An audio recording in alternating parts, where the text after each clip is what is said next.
Bonda bonda.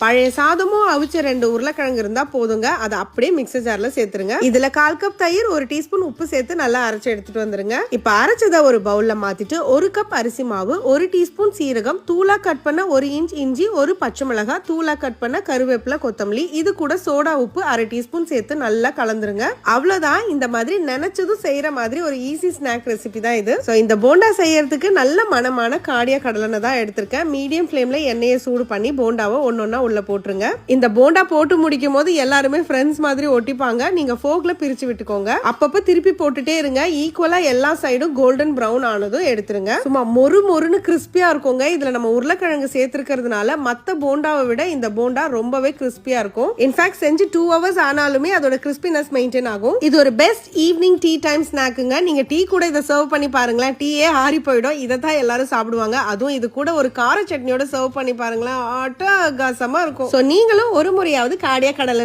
Try பண்ணி பாருங்க. அப்படியே மறக்காம ஸ்டவ்வோட சமைக்கும் போது கொஞ்சம் லவ்வோட சமைச்சீங்கன்னா சுமாரா இருக்கிற சமையல் கூட சூப்பரா இருக்கும். எப்படி?